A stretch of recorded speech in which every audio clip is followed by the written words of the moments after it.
Welcome back to What Arty Noobs with General Disturbance. This is the A46. It's a tier 6 British premium light tank. It's a reward tank actually, if you completed a marathon. It's located on the south spawn of Prokhorovka and it's under the command of Picklefish44. Game on.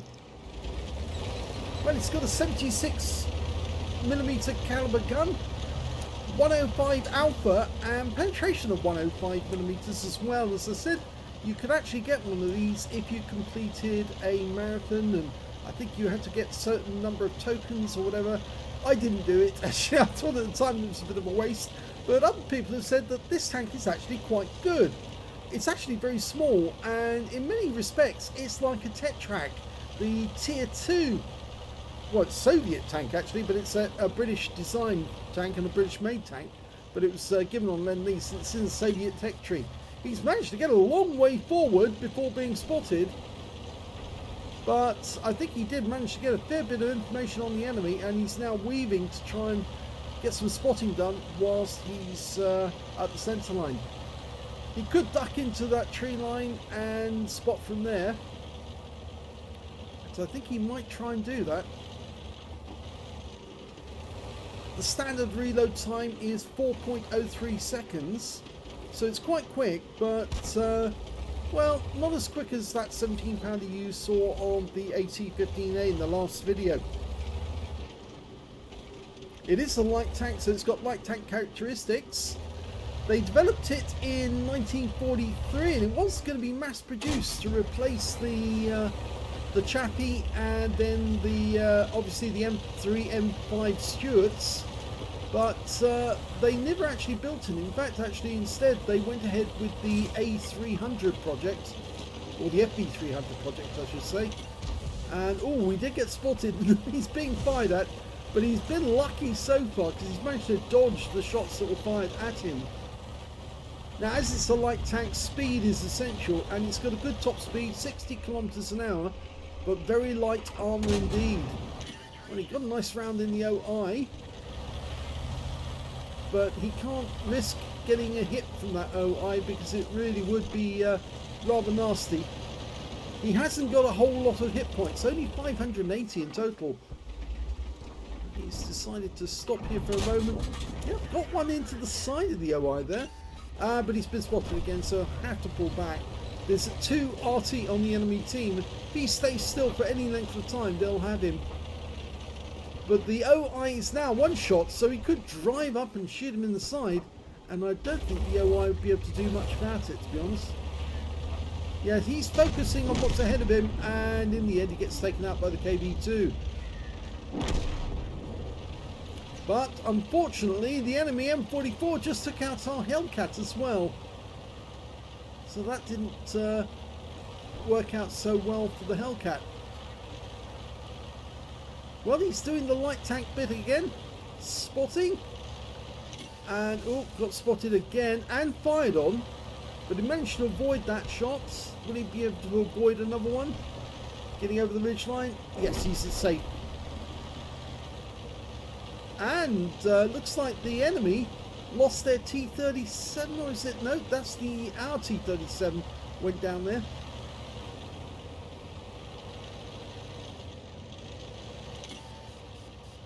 Keeps getting spotted, but he's actively spotting. He's not passively spotting now. Just keep moving. Keep looking for the enemy. Let your teammates see some targets they can shoot at.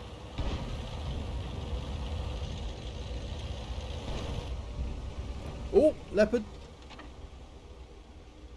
I think he stopped to take a shot at somebody else and he didn't see us, and that's a kill. Nice. And he managed to avoid Arty.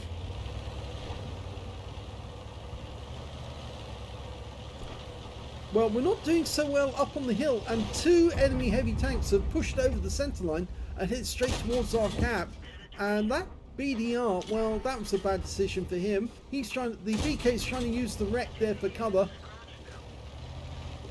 but he is taking a lot of damage and he's gone as well now. So the enemy are at a disadvantage, mainly down to the loss of those 3 tanks. And, well, 2 of them were damaged by Picklefish.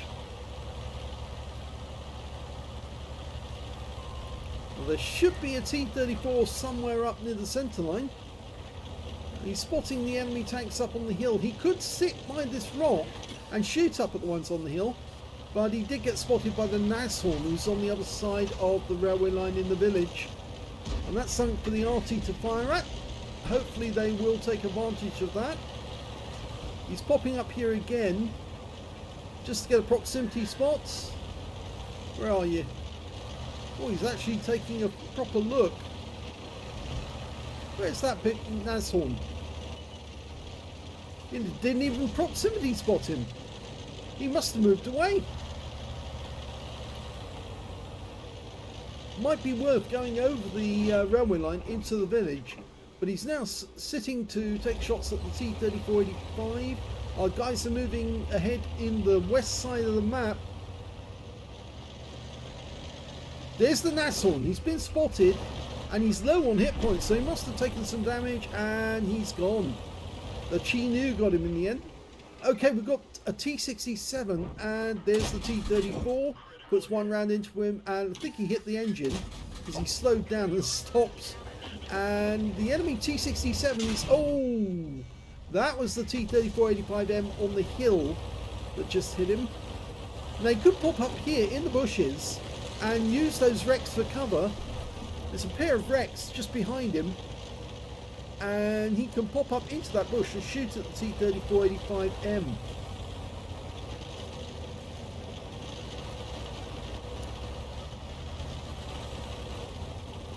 And he seems very keen to get at the enemy tanks on the centre line. The T-34 spotted him again, pulled back.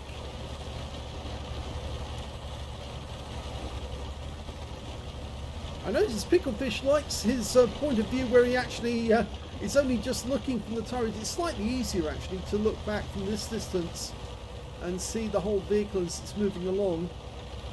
Now hopefully he will pop up here and try and get shots on that T-3485M on the hill, who's being hit by the Arty, but the Arty's having difficulty seeing him. It's the Bishop that's shooting at him.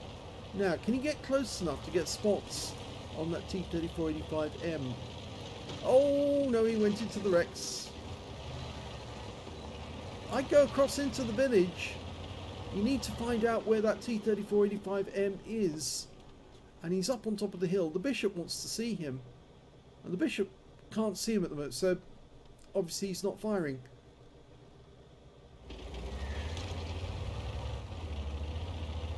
He's asking if the 150 is a bot. No, I think the 150 is just an inexperienced player who's hanging back.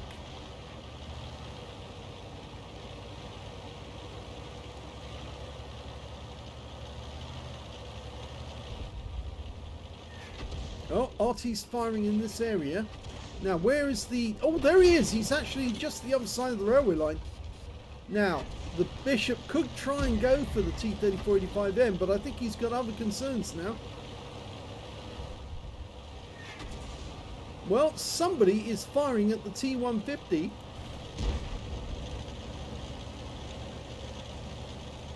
The enemy's got a Fifi and an M44. And I think it's the Fifi that's firing in on the T-150. But he just killed our Su-8, so he knows where one of our RTs were. The T-3485 is crossing, or just going up on top of the railway line. He's killed our Bishop. And now the T-150 is responding. So the enemy are ahead by 2 tanks. Picklefish puts a round into the T-3485, but we don't know if it did any damage. I suspect it did. He really needs to cover that T-150 now whilst he sits there on the other side of the line. If the T-34 tries to pop up and attack the T-150, he can get pot shots at that T-3485. Unfortunately, the enemy Arties can be going to town on that T-150 in a second. Well, the T-150 is inexperienced and he's just popped over the railway line going after the T-34s personally. Nice shot. Go for the kill. The T-150 takes the kill. But as I say, he's going to get targeted by Arty, and yes, Arty is firing at him. And in the meantime, Picklefish is looking at the T-34, who's decided to come across. Well, the T-34 got wiped out by our T-3485. We've got no Arty left on our team, and now we're taking damage from that T-67 who's in the tree line behind us. Now, go to the bushes, wait there for a moment, wait for the T-67 to commit himself, then go for him. Now, that's it. Got him, he's committed. Okay, now he can't avoid it. He does have a good fire rate, but the A46 should be able to beat him. He's auto-aimed on, and the kill shot goes to the T-3485. That was sneaky. Okay, so he did take some damage out of that one. One shot from the T-67. But they've swung it around now because it's the advantage has gone to Picklefish's team. The enemy team's got both their Arties and an IKV-103, but no, the IKV-103 has got that big 105mm gun, and so has the Fifi for that matter. And I don't think the Fifi saw him, and now Picklefish is just tearing him apart. Next shot will kill and put him out of action, and it does. Okay, so there's only two left on the enemy team now, the M44 and the IKV-103, but you've got to watch out for that IKV-103 because they can be deadly. Slow gun, but very, very powerful. T-150 is going to come up near the railway line. The T-3485M is sitting all the way back at the other end of the map, and well, Picklefish indicates for him to move up. Yep. I think someone was indicating where the enemy Arty is, but of course anyone who goes barging across there now is likely to take a round. I think I prefer, if I was Picklefish, I would go back to the centre line and then cut across and then go up the tree line and catch the IKV unaware, because he's going to be looking at the T-150 and he's not going to see Picklefish coming until it's too late, and then Picklefish will be all over him. Well, he hasn't been spotted yet. There's the M44, and unfortunately we lose the T-150 to the M44, who's trying to escape now. Oh, that missed him, just went behind him, but this won't miss, and now the kill shot. Okay, so it's only the IKV now, so it's 2 versus 1, but he was spotted, and I think he was spotted by... Oh, he was spotted by the IKV. He was over there in the corner, and he did take a round, but luckily it was a heat round, and it hit the tracks. That's the good thing about having these road wheels, the way they're arranged.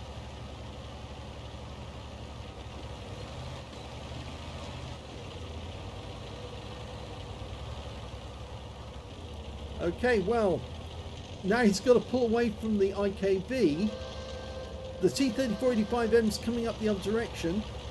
Picklefish has got to try and attack from the east, coming along past the cap area. That will split the attention of the IKV. Only one of them's likely to get fired at.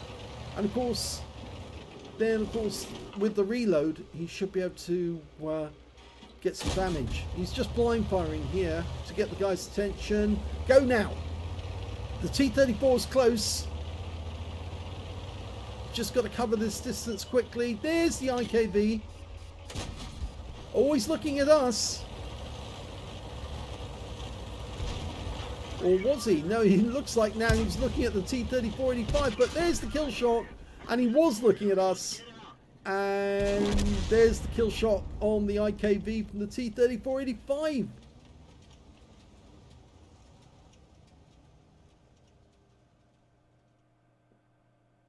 Here's the end of battle stats, and that was an ace tanker game for Picklefish44 in the A46. He got a spotter badge for spotting at least 1,000 hit points of damage, a 5 for effect for doing more damage than the hit points to his own vehicle, and he got a bruiser medal as well for getting at least 5 critical hits. In fact, he got 12. On top of that, he got a Buscucci's medal because he took out 2 enemy SPGs, the M44 and the 105 FH-18B2, the Fifi. He also got a patrol duty for being the only one spotting 6 enemy tanks whilst they were damaged, and his win rate was 10,589, which is super unicum level. Let's have a look at team score. Well, we can see that he did get the highest damage in the game, but he didn't get a high counter because it wasn't 20% of the enemy hit pool. Picklefish picked up 1,787 hit points in the game, the second highest scorer being the enemy Fifi with 1,696, and he picked up a Confederate, and 1,664 went to the enemy T-3485M.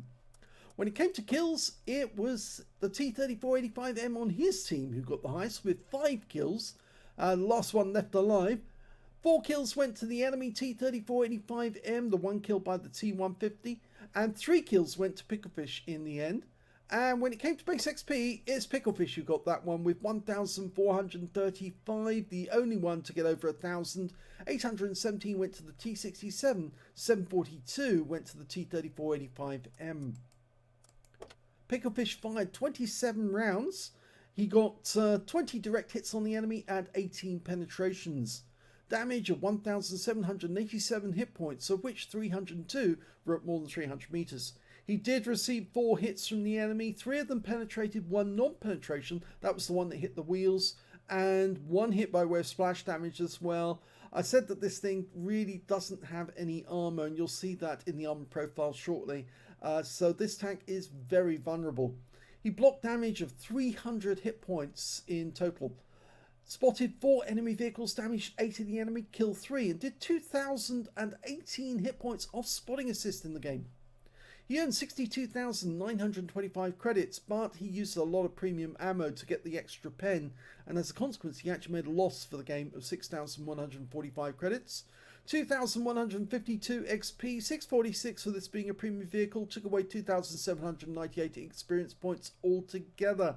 So the A46, it's absolutely diabolical when it comes to the armor. You can see that here now. The best armor on the vehicle, 32 millimeters on the front plate and the lower plate, and around the mantlet it's 35. So yeah, that's about the strongest armor you're going to come up against. There's a strip here just underneath the turret where it's only 20 millimeters thick, or 19.1. The sides of the vehicle are 20 millimeters. The sides of the turret are 20 millimeters. The weakest armor on the vehicle is the engine cover with only 9 millimeters of cover and 16 millimeters at the back plate. So this thing is so vulnerable to getting hit. In fact, it really does help that the rope wheels are arranged the way they are, because it's kind of like the Tiger with its Shadowplay Laufwerk, the overlapping rope wheels which actually kind of protect the vehicle. Well, these overlapping wheels actually did save him from being hit by one shot, and I think that shot might have actually taken him out of the game early if it not been for the fact that the wheels are arranged the way they did, and one of the wheels took a round from an enemy. Let's have a look at the modules. There aren't any. Yes, the unfortunate thing about this is that because it's a more recent vehicle, Wargaming have not given the module layout to Armoured Inspector, which is where I get the module layout, but we can tell that the driver is definitely in the front of the vehicle here, right down the center, and we can see from the ports that there's obviously a gunner somewhere on either the left or the right hand side of the turret. Well, yes, obviously they would be on the left or front. I tend to think that the actual gunner is on the right hand side on this turret, and that the commander is on the left hand side, and the loader might be at the back there. I can't be absolutely certain. In fact, the only way really that we can check and see what might be the layout is to have a look at the tech track. Although it's a kind of different tank, it was basically originally tested on the solutions that actually went into the A46, which then become part of the FB300 program, then were tested on the tech track to start with. So let's have a look at the tech track, and that might give us a clue. There we go, there's the tech track, and we can see that in this one, yes, like in the tech track, the driver's in the center. Up front, he's got 2 fuel tanks either side. We've got the gunner on the right hand side, we've got the tank commander on the left hand side. That's about the same, and I think actually the commander is also the loader, and that's probably why it's probably a 2-man cockpit, or two-pan turret, with the radio at the back, 2 ammo racks down below, engine at the rear, and that's why there's not enough space for the fuel tanks in the rear. That's why they've put the fuel tanks up front with the driver. And so, yes, that's probably the same layout for the A46. Can't be certain, but it's very likely considering the layout of the optical devices on the top of the turret. So I think we can lay it to rest that, yes, the Tetrak is the layout for the A46, or at least that might be. We're just guessing really at this point, but it's a fairly good guess anyway. So I hope you enjoyed that replay. If you did, please give this video a like. Do subscribe to our channel. Leave a little comment down below because it feeds the algorithm. And thank you for watching.